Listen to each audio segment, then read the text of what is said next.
Fala pessoal, bora direto pro assunto da nossa explicação de hoje, a tão debatida proposta de acabar com a escala de trabalho 6 por 1 aqui no Brasil. Esse tema tá literalmente em todo lugar, né? Mas a nossa ideia aqui não é tomar partido de um lado ou de outro. A gente vai pegar a lógica econômica e desconstruir tudo isso. Vamos separar o que é ruído do que é a realidade nua e crua para entender o que realmente está em jogo. E para começar, a gente precisa fazer aquela pergunta de R$ 1 milhão.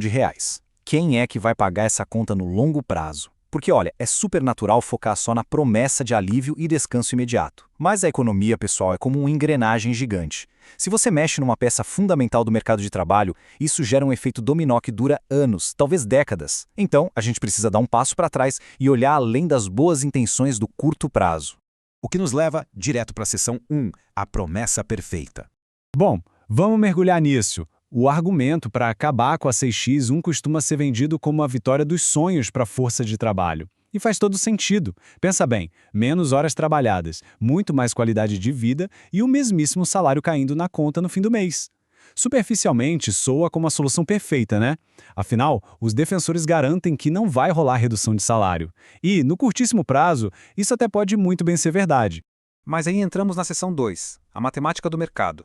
O lance é o seguinte, a matemática não perdoa. Quando o custo sobe por decreto, o mercado inevitavelmente vai dar um jeito de se ajustar para sobreviver. Não é uma questão de se ele vai se ajustar, mas onde. As empresas basicamente vão ter algumas saídas claras. Aumentar os preços repassando o custo para a gente, contratar menos pessoas, acelerar o investimento em automação para trocar pessoas por máquinas, cortar benefícios ou, o que costuma ser o mais comum, simplesmente segurar os futuros aumentos de salário. O mercado tem as suas regras e não tem lei que apague os princípios básicos de custo, né? Isso nos leva à seção 3, a redução invisível de salário.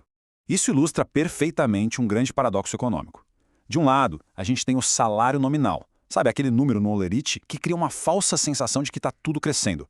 Mas, do outro lado, a gente tem o salário real. E é esse cara que importa no dia a dia. É o poder de chegar no supermercado e encher o carrinho. Se o mercado ajusta os custos através da inflação ou congelando salários de forma disfarçada, o seu poder de compra simplesmente despenca. Na prática, ao longo dos anos, acontece mais ou menos assim. Quem trabalha olha para o papel e os números estão maiores, mas chega na gôndola e compra cada vez menos. Se os salários passarem anos recebendo reajustes abaixo da inflação, cria-se uma corrosão invisível. É uma forma de pagar a conta da folga extra, só que diluída, machucando silenciosamente o bolso de quem, teoricamente, deveria ser beneficiado. Então, vamos para a seção 4, a aposta na produtividade.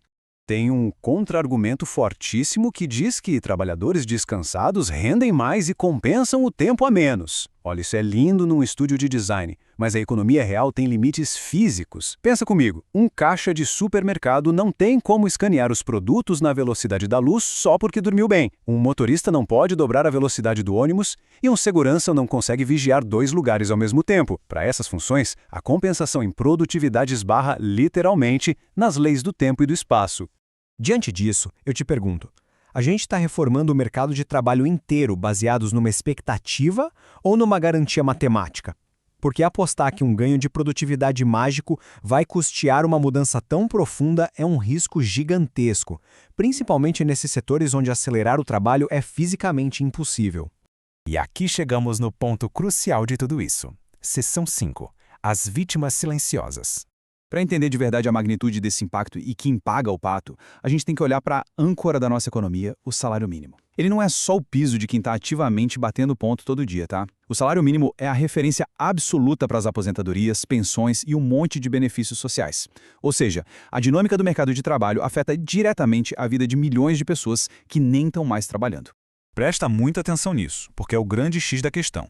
Se o mercado absorver o custo do fim da 6-1, dando aumentos reais cada vez menores com o passar do tempo, o impacto vai ser devastador. Milhões de aposentados e pensionistas vão ver o dinheirinho deles valendo menos a cada ano. Eles podem se tornar as grandes vítimas silenciosas da história. Gente que nunca trabalhou um diazinho sequer nessa nova escala, mas que vai sofrer uma erosão lenta e constante da qualidade de vida sem nem ter como fazer uma renda extra para compensar. Para fechar, seção 6, o verdadeiro debate. Talvez a pergunta que a gente deva se fazer seja essa. Como a gente garante que essa redução de horas não vire um pesadelo lá na frente, pago com inflação e perda de poder de compra, principalmente pelos mais vulneráveis? Porque prometer menos tempo de trabalho e mais lazer é fácil, é atraente, todo mundo quer. Mas o desafio real mesmo, aquele que não cabe num slogan bonitinho, é criar um modelo que garanta que essa fatura invisível não caia de forma cruel no colo de quem menos pode pagar. Fica aí essa reflexão fundamental. O que você achou de tudo isso?